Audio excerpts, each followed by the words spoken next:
Hey guys, it's Tim, and this is Wrestling Unlimited, as it's Friday, and that means tonight was Friday Night Smackdown. Now, I'm going to say right here off the bat, Smackdown felt long as hell. Like, this show felt like it went on forever. And I'm not saying it was a bad show or anything, because it was no, I wouldn't say it was bad. If I was voting with you guys, I'd probably say it was just all right. Maybe give it I liked it, because I thought it was a little better than a just all right.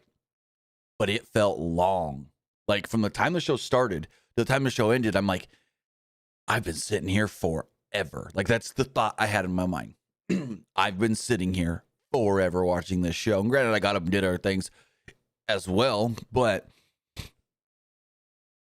it's just, we're getting into that trope of the long 3-hour shows. When they first went back to 3 hours earlier this year, I was like, okay, these aren't that bad.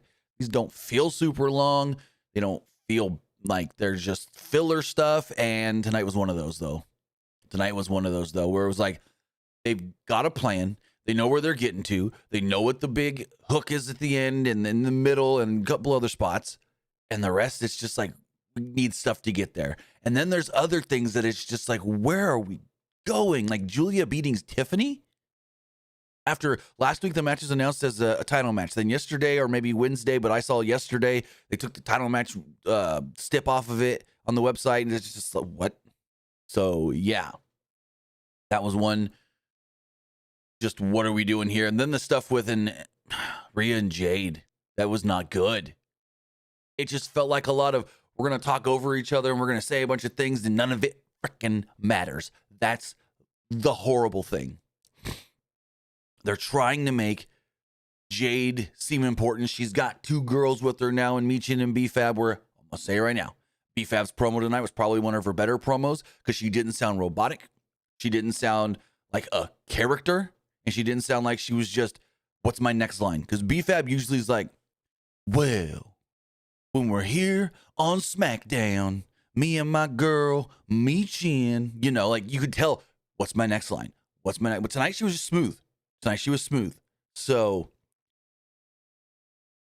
but regardless, the segment was just like, it was, everybody felt like they were talking over each other, and everyone was just trying to get their stuff in, and yeah, not good. So it's like, I guess maybe I'd go, it was just all right, but I feel like it was a little better than just all right. I mean, heck, Jelly Roll had his first singles match and won, and it wasn't bad.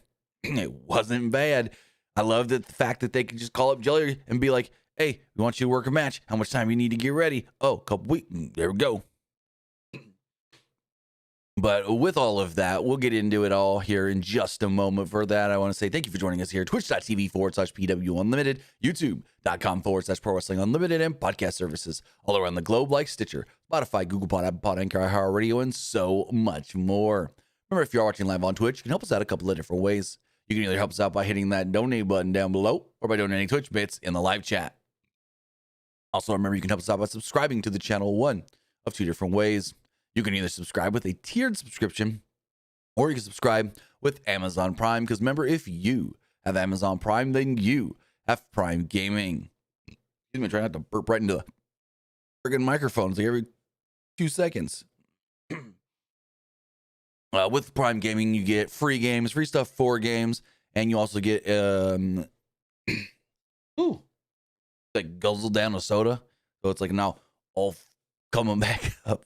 Anyways, with Twitch Prime, you get free game stuff, free stuff for games, and you always get 1 free subscription to any Twitch channel you want to subscribe to throughout the month. And I greatly appreciate it if you did right here, Pro Wrestling Unlimited.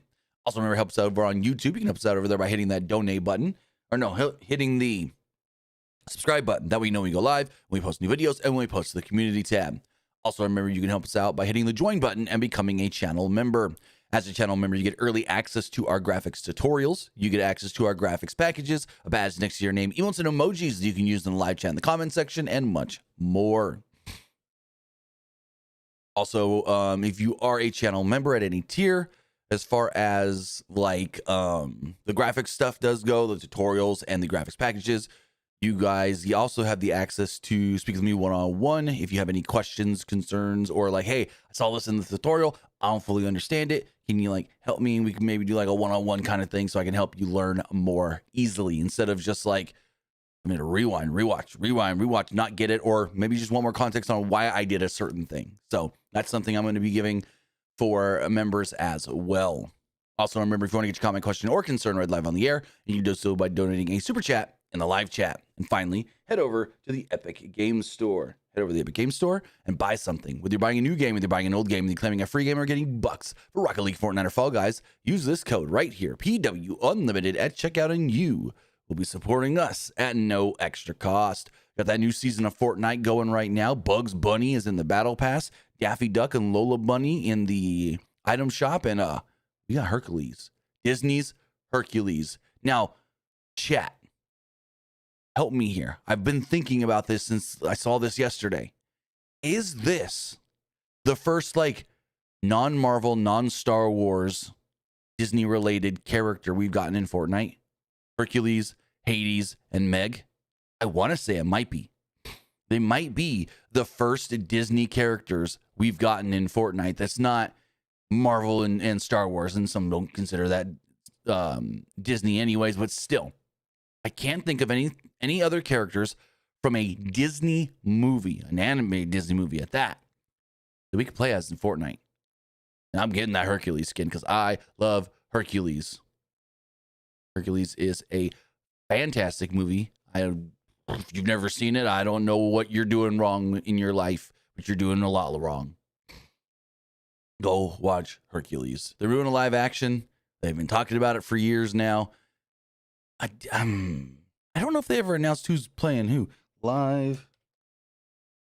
I don't think we have gotten a cast for that. I know we've been trickled down getting for live action Rapunzel, like Tangled. But I don't think we've gotten for Hercules. Hold on. Live action Hercules casting. I don't think we have yet. No official word on who's playing who in the live action Hercules. I mean, they should just get Danny DeVito to reprise his role as Phil. Tron, Captain Hook, and Maleficent. Tron, yes, okay, yeah. I forgot about Tron. Captain Hook. There's Captain Hook in. Really? Captain Hook in Fortnite? I never saw Captain Hook. Hold on. Captain Hook Fortnite. Oh. I never saw that. Cruella de Vil and Maleficent. Oh, I totally missed those. Wow. It must have been like before I really got into it and started playing. Oh, we also have characters from. Okay, I did not know we also have Pirates of the Caribbean characters. Okay. Why I asked the chat. Chat may know more than me on this stuff. But now, no, those are animated. Never mind, the villains are animated characters. Anyways, use our code PW Unlimited, whether you're on your PlayStation, your Xbox, your Switch, your phone, your tablet, your TV, anywhere that you can play Fortnite. With all of that, as we go back over to my notes, we do have a couple bit donations here from Esports Gaming Rules. He says, RIP to Chuck Norris and Dennis Condrey, most recently. Yeah, rest in peace to both of them. Sad when people pass away. It really does stink. Dennis Condrey, really big, influential wrestler from the 80s, Midnight Express and all that. So he also says, I can't wait for the WWE Hall of Fame, even with the announcement of Dennis Rodman in the Celebrity Wing and Sid and Bad News Brown in the Legacy Award Wing. Well, is Sid Legacy? I think Sid's in. I don't think that's a legacy. I think the legacy stuff is more for, hey, these are people that they were, influential, big time, impactful wrestlers, but never actually wrestled in WWE. That's usually what the legacy wing is for. And Sid's main invented a Mania. So, Esports Gaming Rules also says WWE did the Club WWE tease. Yeah, I don't know what the hell that is. Club WWE. There was a logo that popped on screen later in the show, right as they went to a commercial break. I don't know what that is. Club WWE, to me, sounds like some sort of a subscription service. That's what it sounds like to me. Some sort of a subscription service. I don't know what it could be, whether it's for like You get exclusive merch if you're in the club, or if it's for, hey, you get discount on tickets if you're in the club, or free stuff if you're in the club. Well, not free stuff because you're technically paying to be in the club, but you know what I mean. And so I really want to know what it is. And when they first popped it on screen, I went on Twitter and I was like, Club WWE, what is this? No one really knows. But let's see if anyone said anything since. What is Club WWE? Not really even many people tweeted about it. Like, most didn't see it. I don't see, like, my tweet and then one other.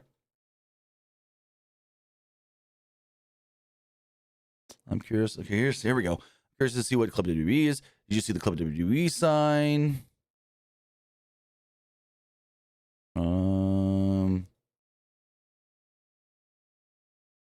No one's, yeah, see other people going, why isn't anyone reporting on what Club WWE is?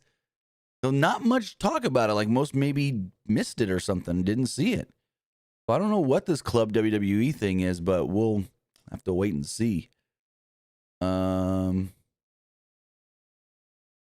Yeah. No clue what the hell Club WWE is. We getting WWF New York back or something? Getting the world? WWE nightclub? I don't know. He also says, voice of Meg in the original Belle in Beauty and the Beast on Broadway is member of Disney Legends class of 2026, along with The Rock and Bob Iger. Yes. So they announced all the people becoming Disney Legends, I guess you would say. Basically the Disney Hall of Fame-ish. And The Rock is going to be inducted into the quote-unquote Disney Legends 2026, along with Anne Hathaway, Jerry Bruckheimer, and let's see, Lin-Manuel Miranda. Surprised he's not already in. Ooh, Alan Tudyk. I didn't see that one earlier. And then the Jonas Brothers. Sure. I mean, they brought a whole generation to Disney Channel. Let's see. So we've got, from the television side of things, Chris Berman. Heck yeah. From the film side of things, we've got Jerry Bruckheimer. From the voice side of things, we've got Susan Egan, Anne Hathaway, Bob Iger, Kim Irvin, who was an Imagineer, Dwayne The Rock Johnson, Jonas Brothers, Lin-Manuel Miranda, and Alan Tudyk. Heck yeah. Heck the frick yeah. That's a great class right there.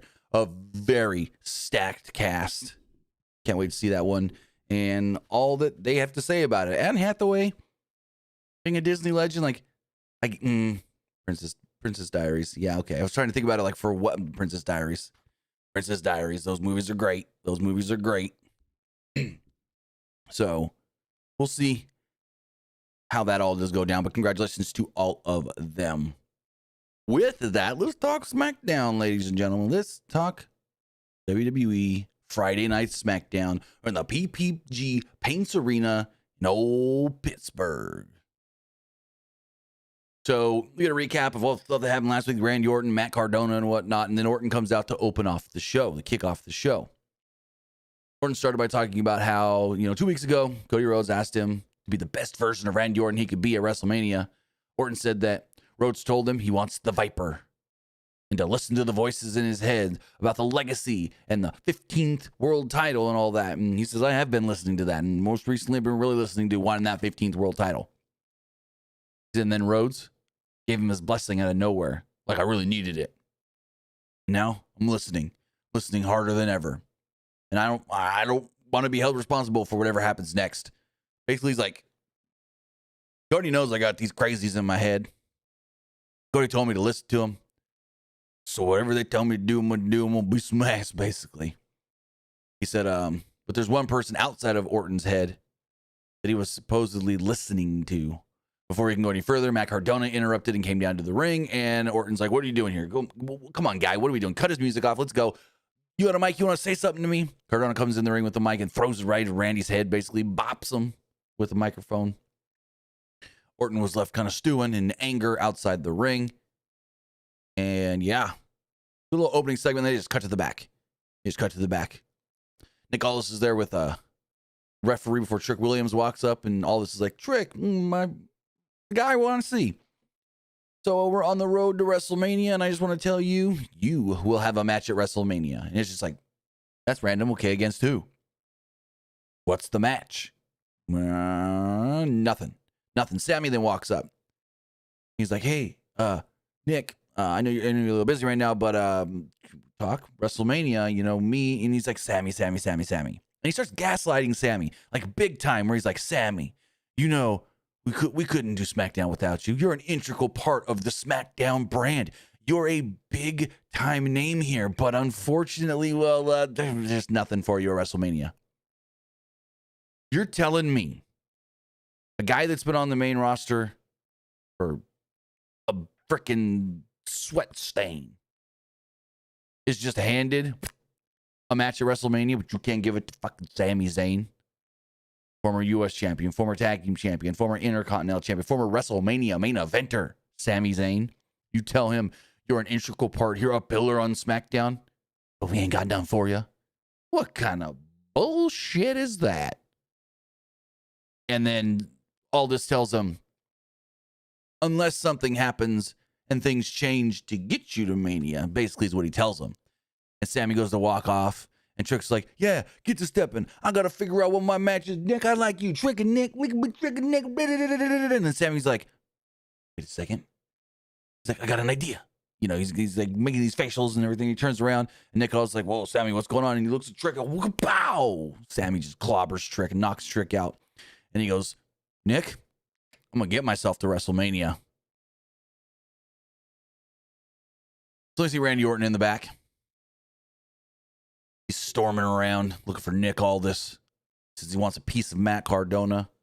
And basically Nick Aldis is like, oh, sure. You and Cardona, it's official later on tonight.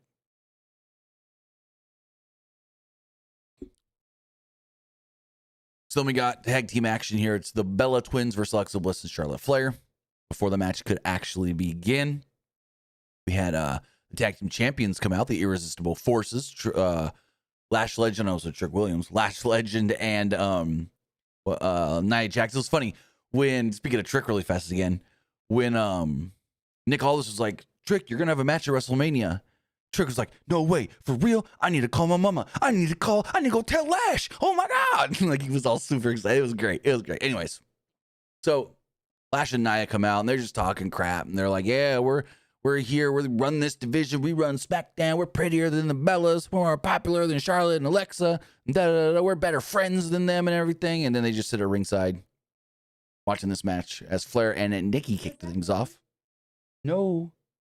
My echo going off again because I said Bliss's first name. Alexa, stop. Alexa, cancel. There we go. Okay. So Nikki and Flair kicked things off. The latter held her own against both the Bellas early on. Nikki managed to take Flair down with a knee to the face as Brie tagged in. Brie hit an elbow to the arm of Flair from the top rope, but found herself in a hard chop battle to the chest. Bliss then tagged in and hit an assisted drop kick on Brie as Flair lifted her up. After a commercial break, Bliss fought out of the corner briefly before Brie took her down into the corner and tagged Nikki. Bliss then rolled out of the way and tried to tag Flair, but she got dropped by a spinebuster. After a struggle, Flair entered the match and had a hot tag as she ran down both Bellas to hit her diving crossbody. Excuse me. She then hit she hit both Bellas with chops aplenty, and then walked over a walkover clothesline onto Nikki. Flair then took time to taunt Nia and Lash at ringside from the apron as she tagged in Bliss. The Bellas then regained the advantage though as they isolated Bliss in their corner with a variation of a heart attack. Flair broke up the count before Nikki threw her out of the ring. In the ring though, Lash Legend punched Bliss, which allowed Brie to just roll her up and pin her. Ref didn't see it. 1, 2, 3. The Bellas technically get the win with the assistance of the tag team champions. Afterwards, things got a little tense. The Irresistible Forces proceeded to yet again lay everybody out. That was well before Ross Bailey and Lara Valkyria would come down. They jumped into the ring to fight their opponents for Monday in MSG with the titles on the line. Bailey and Valkyria then threw the Irresistible Forces out of the ring and then helped the Bellas and Charlotte and Bliss to their feet. But Charlotte was none too happy and just shoved Nikki down. I think it was Nikki, maybe it was Brie. Shoved one of the Bellas down to the mat. So Bellas technically win. Not the best of matches, to be completely honest. And I was never like fully invested in it. Like, it didn't feel like it really mattered. That was the thing.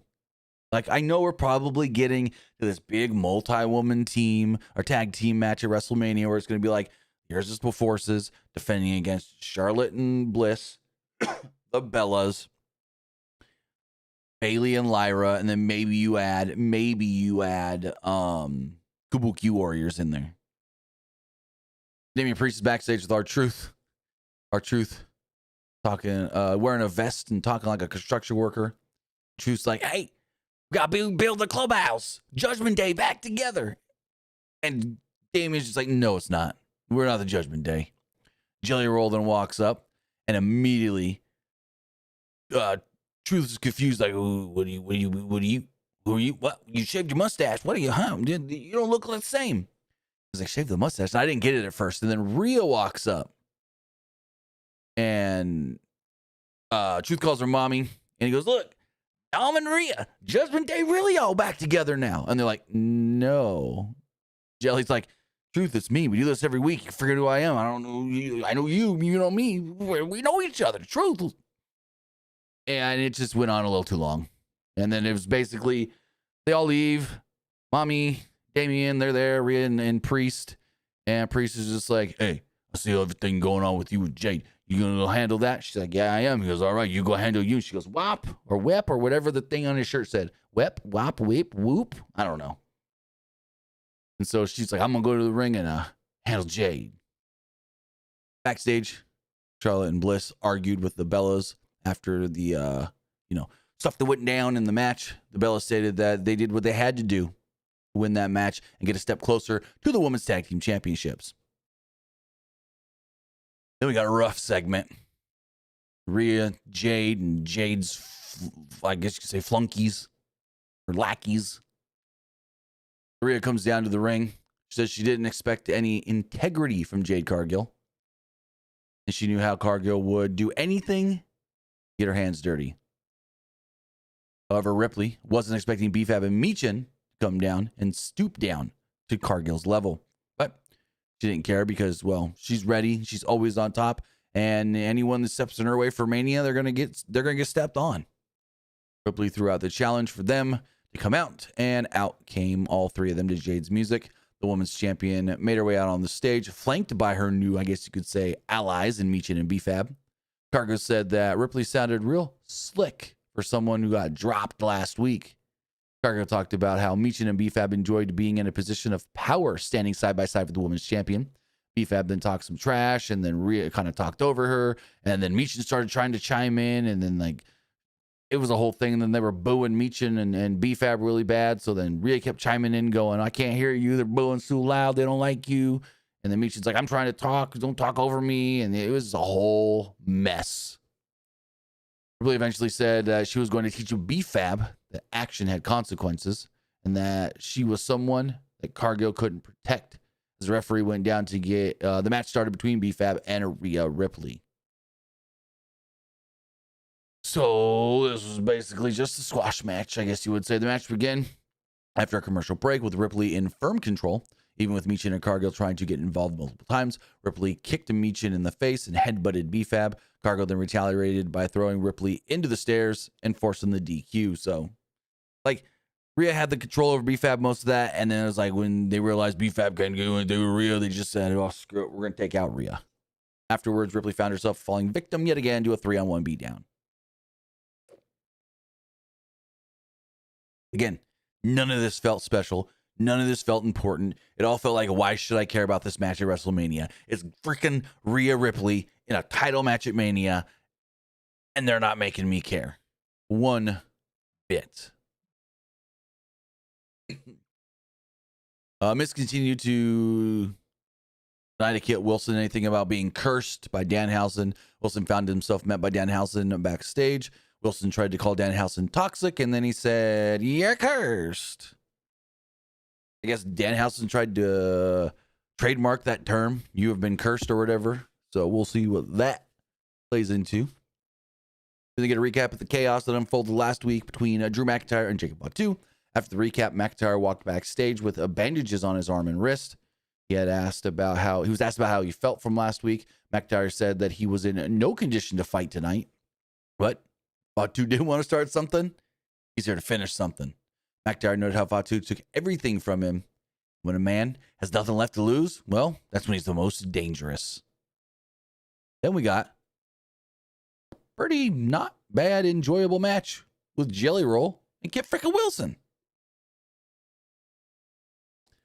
I'm going to say right now, kudos to Kit Wilson for making Jelly Roll look good.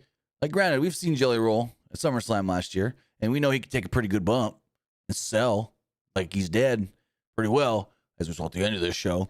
But for Jelly Roll to go out there and have a singles match, Kit Wilson was a great person to put him in there with. Worked with them very, very well. So before the match, Wilson said Jelly crossed the line last week. So he had to defend his mother. Wilson then partook in some more slam poetry before Jelly shouted that it was time to go. Jelly then took a cheap shot from Wilson before the bell rang. We got a lot of those actually, where like Jelly Roll was not paying attention, on purpose of course, and then Kit Wilson would like attack him from behind and whatnot. Wilson missed a drop kick at one point, which allowed Jelly to drop a leg between Wilson's legs.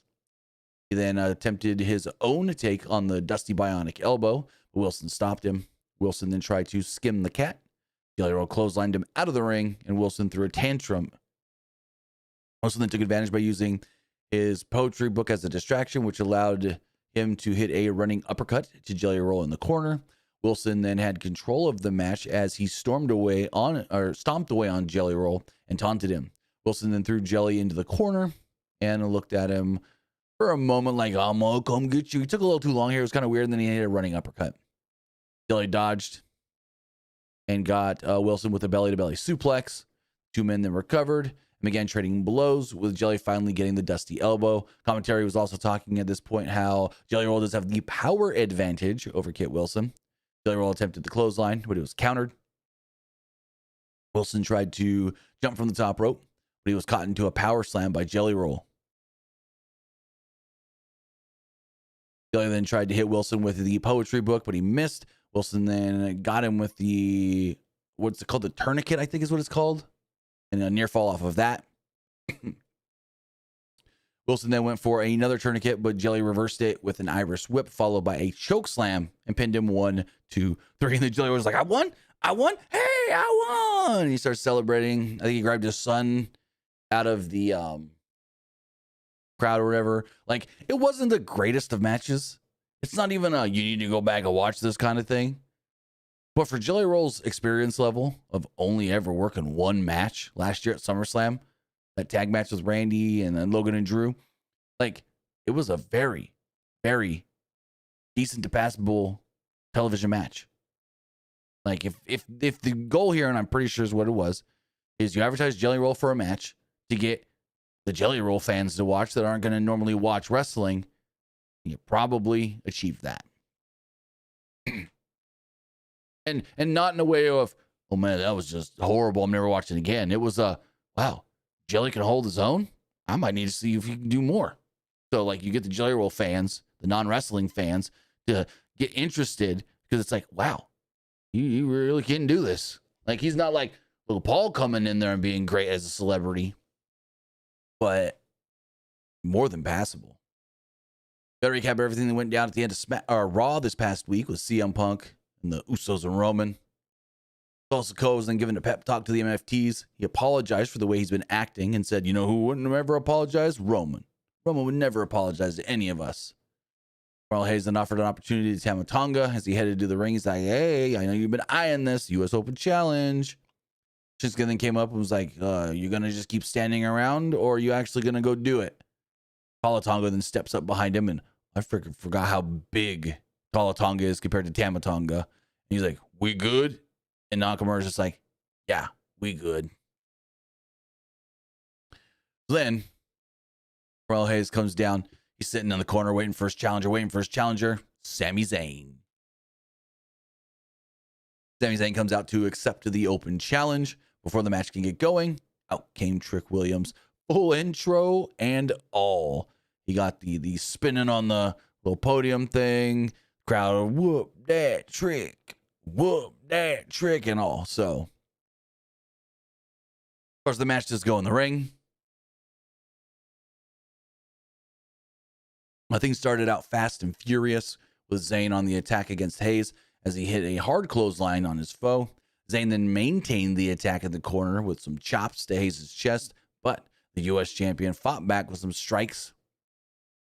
Hayes then got the momentum back with the springboard clothesline, followed by a springboard leg drop.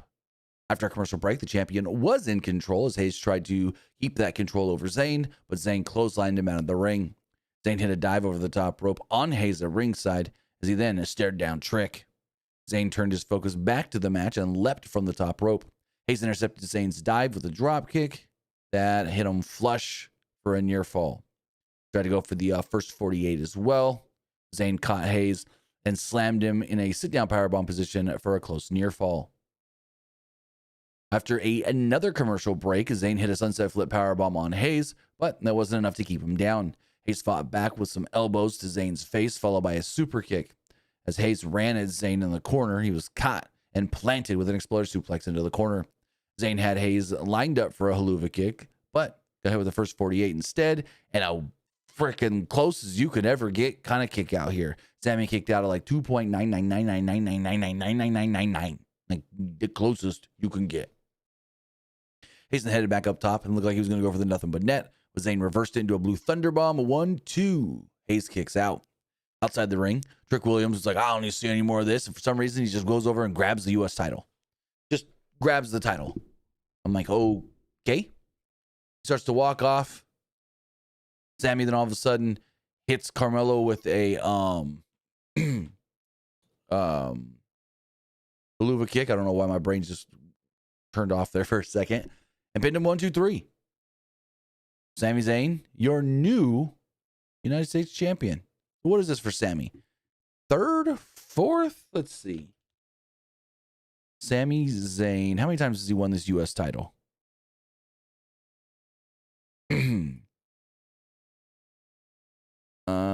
Let's see. Stevie McFly. United States champion. Oh, this is only his second. Okay. I could have swore he had more. The Intercontinental title he's had 4 times. Yes. I could have swore this was like his 3rd or 4th with the U.S. title, but I guess not. I guess he's just 4-time Intercontinental champion. Okay. So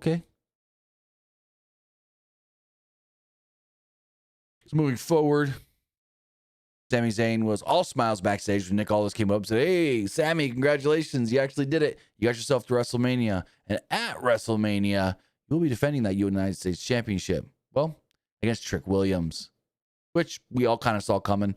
When they did the thing earlier in the night where they're like, Trick, you're going to have a match at Mania. And then Sammy walked up. I was like, ooh, they're going to do like some sort of multi-man match for the U.S. title. And they could still add Carmelo and make it a triple threat. But yeah, I don't know. I guess you could do a triple threat and it'd be fine. You still don't know what they're going to do with that damn IC title on Raw over there with Penta.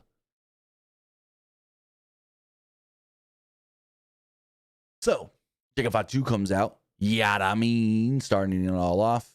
Fatu said that even with being busted up, ribs and all, you know, what happened last week had to happen. He said something was wrong with Drew McIntyre and he had to put him in his place, or at least try to. That everything that McIntyre did was not going to be enough to keep him down. Whether it was kicking his teeth down his throat or being thrown off the side of a building, through a car and through the windshield and all this, it ain't going to stop him. McIntyre did everything in his power, but Fatu was still here standing, ready to go. He said he's going to stay standing every single week so he could dog walk Drew's ass. After speaking to McIntyre, Scotsman made his way out, mic in hand. McIntyre said that Fatu was playing victim as he declared himself the victim instead. He said he's not the one that did what Fatu says he did. He did not kick his teeth in. He's accused of a crime he didn't commit. They say innocent until proven guilty, but with Drew McIntyre, is guilty till proven innocent. Fatu was nothing more than a criminal, so why should we believe anything he says? McIntyre said that he meant it from the bottom of his heart when he told Fatu, screw your damn kids. Before Fatu can go after McIntyre, Nick Aldis would make his way out to the ring and just be like, stop right now. Both of you don't move. The two of you are in no condition tonight to fight. But I know you two will probably be ready. Ready by April 18th. That's night one of WrestleMania, if you don't know. He said, and on that day, the two of you, well, you're going to face off. But when you do, WWE, they're not liable for whatever you do to one another because this will be an unsanctioned match. Anything goes.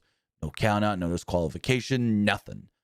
You guys do whatever you want to each other, but keep it only at Mania, basically.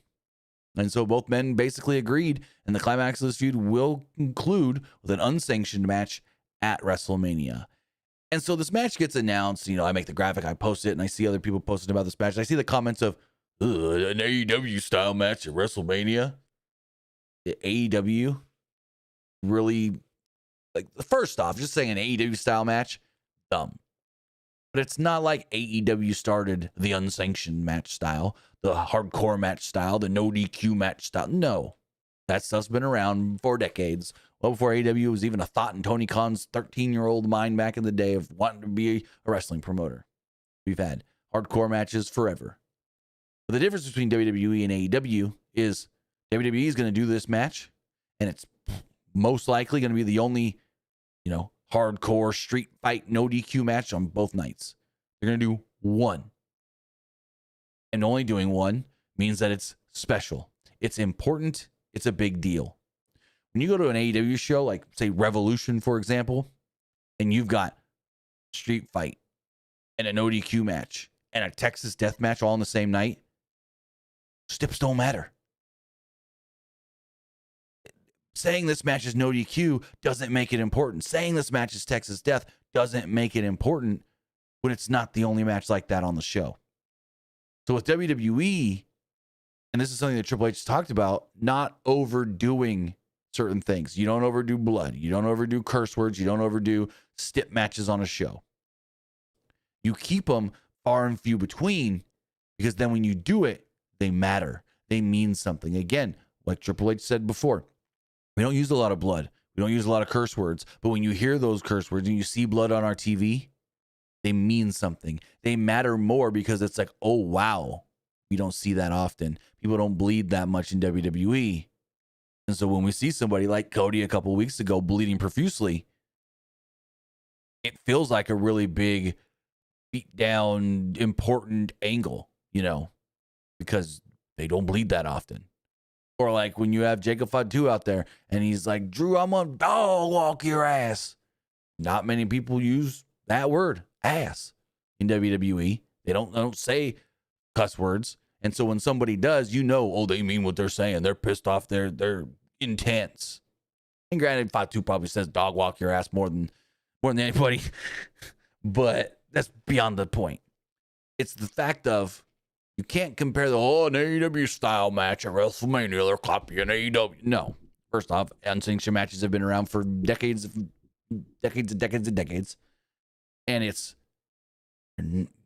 they're just not going to overdo it like AEW does. That's the big difference. AEW overdoes. Like, every Darby Allin match needs to have a stip. If it's no DQ, no count out, street fight. Like, for what?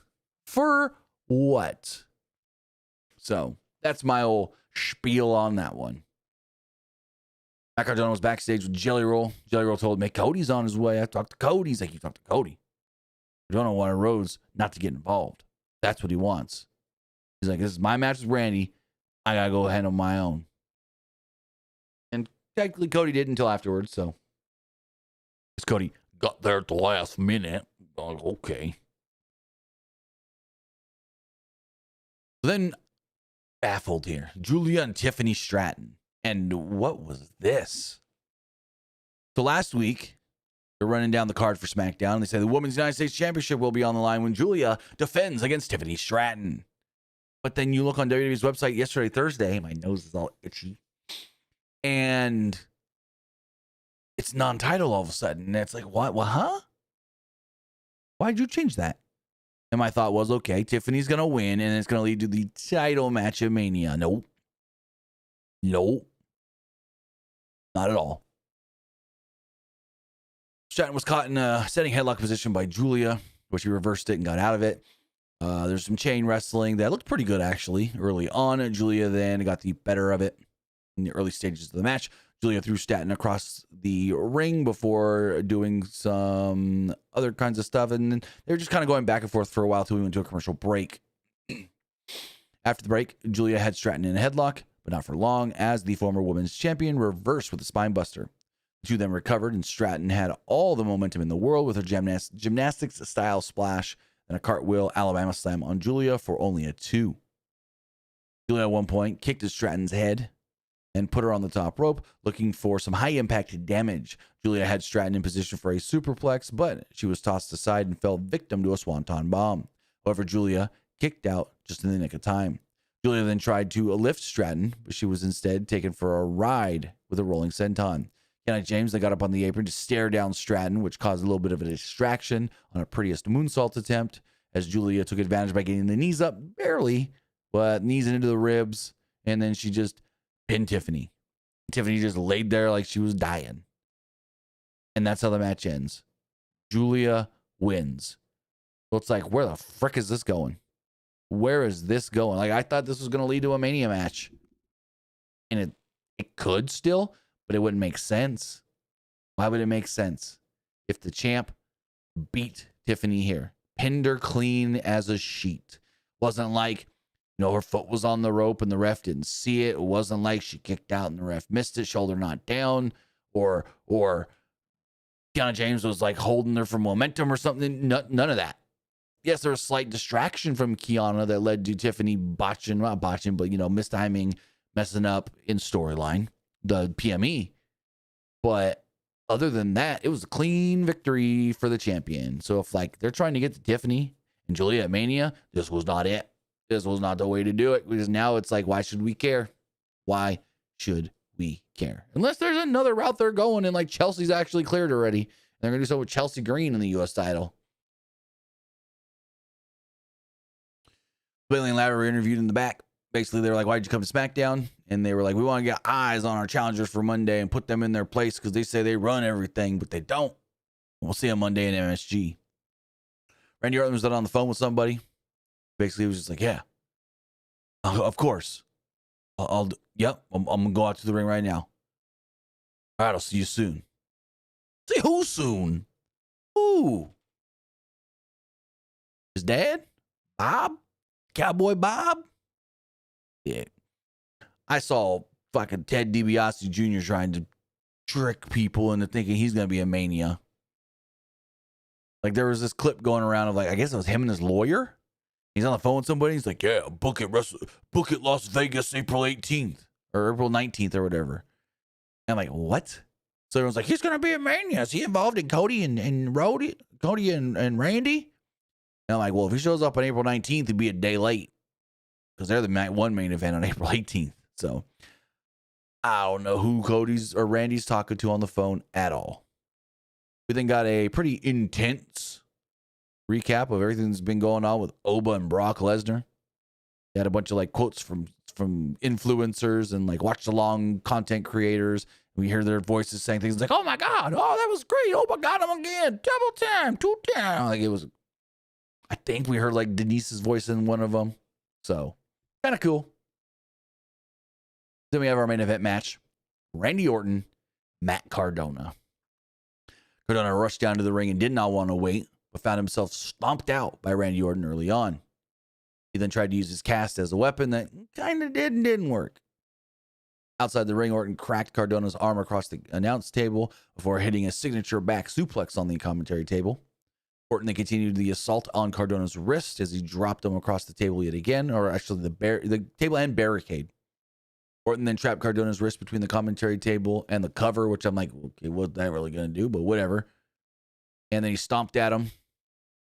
Cardona then tried to create some separation against Orton as he connected with a Rough Rider for a near fall in the ring. Orton then rolled out of the ring and walked his way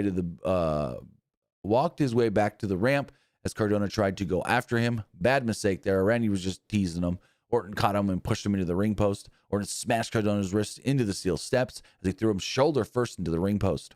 Orton ripped off the protective cover on Cardona's wrist, leaving it exposed for even more damage. Orton then threw Cardona into another ring post, shoulder first, stretched him in the ring a little bit more, followed this up with a big RKO, and pinned him 1, 2, 3. Randy Orton does, of course, get the win over Matt Cardona. So it's like, I feel bad for Cardona. He's back in WWE, and he's just used as the follow guy in this Cody story. Okay. Does he show up and do something in Mania? I don't know. Does he get involved in the Mania match? Probably not. Orton was celebrating. All of a sudden we hear a noise. Look up at the screen. Cody's bus has arrived. Then it's funny as shit. And maybe I'm the only one that found this funny. I don't know.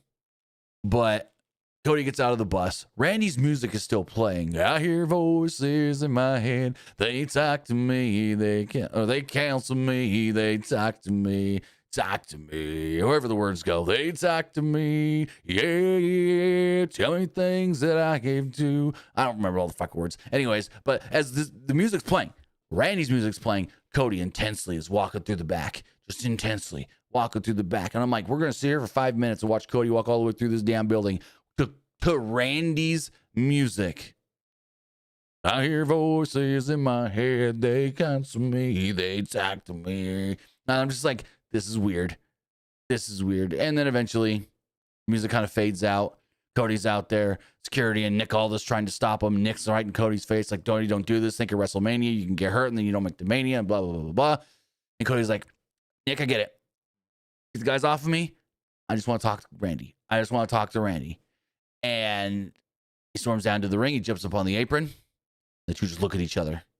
And they look at each other. And you know what's going to happen. Cody ducks down. Cody gets into the ring through the ropes. And they just start fighting. Cody throwing those good booms, booms, booms. Just bombs, bombs, bombs. He backs Randy up into the corner. And they keep going and going and going. They finally fall to the outside.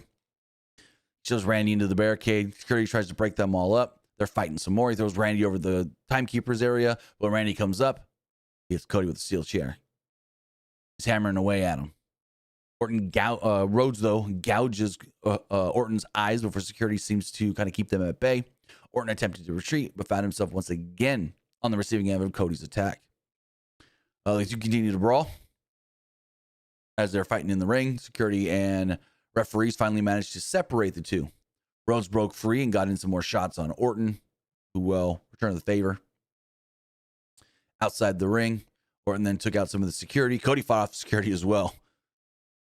And found himself taken down by Cody once again. By Cody once again, Orton, that is. The fight then yet again broke into the ring with security trying to be, peacekeepers. Keep them at bay. You know who tried to play peacekeeper? Jelly Roll. Jelly Roll ran down to the ring. He tried to calm everything down, keep them separated. Orton broke free, punched some security, and RKO Jelly Roll. Yep. Randy, RKO Jelly Roll. Fans were in shock, but actually kind of happy as they were chanting, Randy, Randy, Randy, Randy. And the show goes off the air with Randy Orton out of the ring. Cody and others checking on Jelly Roll as Jelly Roll's just laying there, flat on his stomach and face, dead. Dead as a doornail, like when he took that first Claymore last year from Drew. Dead. That's how the show went off the air. Pretty good closing segment. Did not expect the Jelly Roll stuff. So it's like, ooh, Jelly Roll going to play more into this feud? Jelly Roll's a pretty good on-screen performer, I will say so myself. And he could take a good bump and sell a good I'm dead, like I said earlier. So we'll see what it all does play into with Jelly Roll and Cardona and maybe somebody else. But they were teasing online, who's the next target for Randy Orton? And we learned, well, goddamn Jelly Roll. That was the next target. With all of that, you know what I thought of the show. Now it's time to hear what you guys thought of tonight's Friday night Smackdown as we go and check the polls. So let's refresh all of this.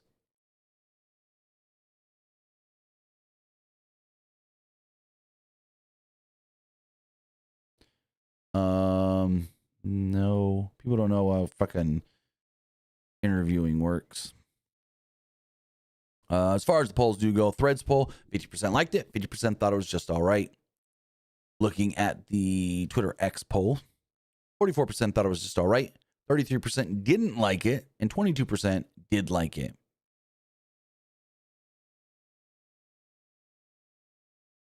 Looking at the community poll, 78% liked the show, 15% thought it was just all right, and 7% didn't like it. And finally, as far as the live poll does go, 75% liked the show, 22% thought it was just all right, and 4% didn't like it. With that, guys, that is going to wrap everything up. I want to say thank you for joining us here. Twitch.tv/PW Unlimited, YouTube.com/Pro Wrestling Unlimited, and podcast services all around the globe like Stitcher, Spotify, Google Pod, Apple Pod, Anchor, iHeartRadio, and so much more. With that, we'll be back live on Monday for Monday Night Raw. So have a good weekend, and we'll see you next time. Have a good one, guys.